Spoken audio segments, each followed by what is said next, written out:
여러분 안녕하세요. 오늘 다룰 이야기는 정말 분노를 참기 어려운 사건입니다. 오스트리아 최고봉 해발 3,798m의 그로스글로크너 정상.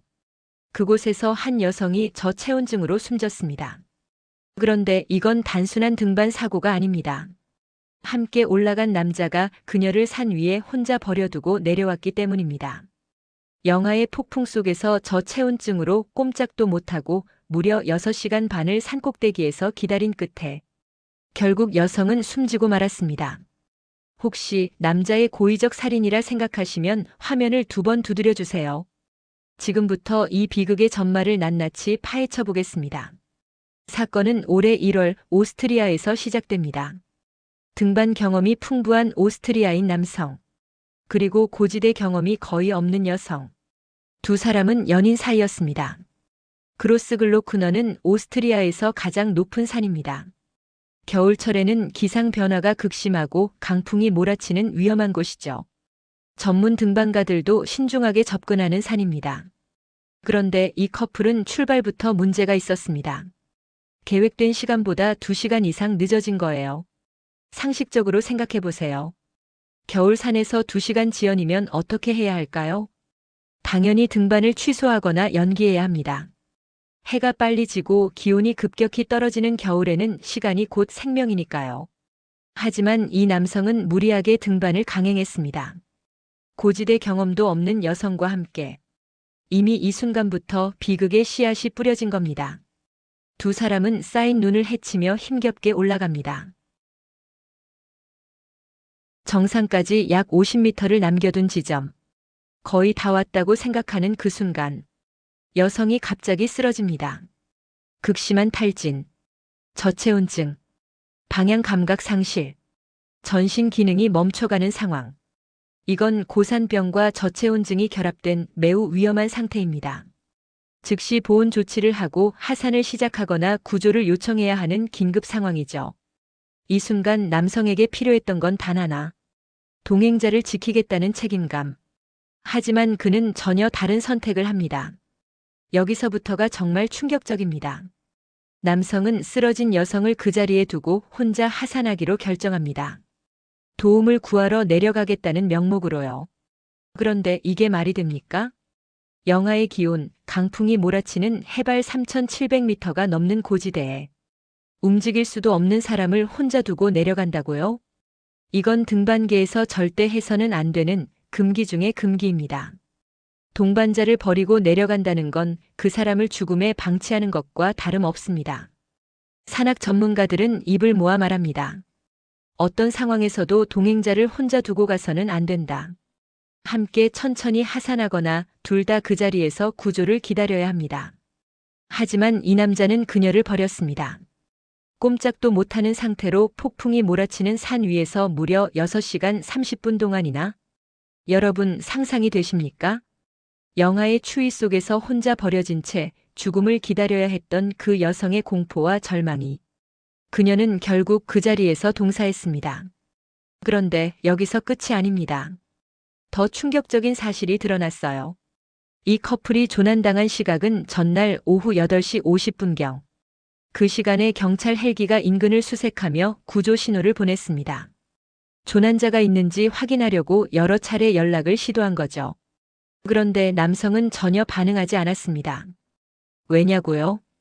그의 휴대폰이 무음 모드였기 때문입니다. 네, 여러분이 제대로 들으신 겁니다. 목숨이 오가는 겨울산 등반에서 구조가 필요할 수도 있는 상황에서 이 남자는 휴대폰을 무음으로 해놨던 겁니다. 경찰의 반복된 연락도, 헬기의 구조 신호도 전부 그의 부주의 때문에 받지 못했습니다. 그가 실제로 도움을 요청한 건 다음날 새벽 3시 30분. 이미 너무 늦었습니다. 구조대가 도착한 건 오전 10시. 그때는 이미 여성의 생명이 다한 뒤였습니다. 만약 그가 처음 연락을 받았더라면, 만약 그가 제때 구조를 요청했더라면, 그녀는 살 수 있었을지도 모릅니다. 검찰 조사 결과 이 등반은 처음부터 무책임 투성이었습니다. 첫째, 출발 시간을 2시간 이상 지연했는데도 등반을 강행하였습니다. 둘째, 고지대 경험이 거의 없는 여성을 위험한 겨울 등반에 데려갔습니다. 셋째, 비상용 보온 장비조차 제대로 준비하지 않았습니다. 넷째, 악천후 예보가 있었는데도 코스를 변경하지 않았습니다. 다섯째, 모든 일정을 숙련자인 남성이 주도하였습니다. 오스트리아 검찰은 명확하게 지적했습니다. 숙련된 등반가는 동행자에 대한 높은 수준의 책임이 있어야 한다. 예견 가능한 위험을 무시하고 무리한 등반을 결정한 것은 중대한 과실이다. 이 말이 무슨 뜻입니까? 이 남자는 위험을 알고 있었다는 겁니다. 그런데도 무시했다는 겁니다. 그리고 그 대가를 여성이 목숨으로 치렀다는 겁니다. 남성 측 변호인은 이건 고의가 아닌 비극적인 사고다라고 말하고 있습니다. 과연 그럴까요? 아니요. 이건 사고가 아닙니다. 이건 명백한 책임 방기이고 동반자 방치입니다. 사고는 예측할 수 없을 때 일어나는 겁니다. 하지만 이 남자는 모든 걸 예측할 수 있었어요. 출발이 늦어진 것도 알았고, 날씨가 악화될 거라는 것도 알았고, 여성이 고지대 경험이 부족하다는 것도 알았고, 비상 장비가 부족하다는 것도 알았습니다. 그런데도 등반을 강행했습니다. 그리고 가장 위험한 순간에 그녀를 버렸습니다. 산악계의 가장 기본적인 규칙은 이겁니다. 동행자를 절대 버리지 않는다. 이건 단순한 윤리가 아니라 생존의 원칙입니다. 그런데 이 남자는 그 원칙을 깼습니다. 그녀가 살 수 있는 유일한 방법은 그와 함께 있는 것이었습니다. 하지만 그는 그녀를 홀로 남겨두었습니다. 영화의 폭풍 속에 6시간 반 동안. 그게 방치가 아니면 뭡니까? 이 사건은 우리에게 수많은 질문을 던집니다. 왜 고지대 경험이 부족한 여성을 데리고 갔을까? 왜 출발이 늦었는데 등반을 강행했을까? 왜 비상장비도 제대로 준비하지 않았을까? 왜 쓰러진 동행자를 혼자 두고 떠났을까? 왜 구조 신호를 받을 수 있게 휴대폰을 켜두지 않았을까? 이 모든 질문에 대한 답은 하나입니다. 책임감의 부재. 이 남자에게는 동반자를 지켜야 한다는 책임감이 없었습니다. 숙련된 등반가로서의 책임감, 연인으로서의 책임감, 한 인간으로서의 책임감, 그 어떤 책임감도 없었습니다. 그래서 그는 쉽게 그녀를 버릴 수 있었던 겁니다. 결국 책임 없는 자는 그 어떤 생명도 지킬 수 없습니다. 여러분, 이 비극이 우리에게 가르쳐주는 진실은 명확합니다. 책임을 져야 할 사람이 책임을 버리면 반드시 비극이 생긴다. 한 여성이 목숨을 잃었습니다.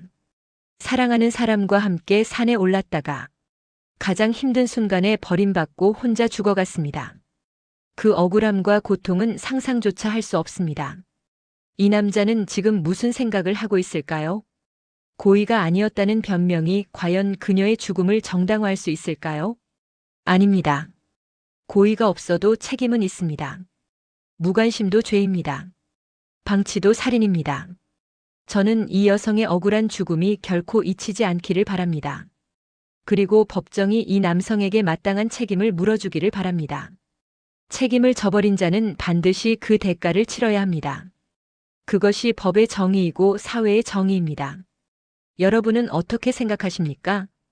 댓글로 의견을 남겨주세요.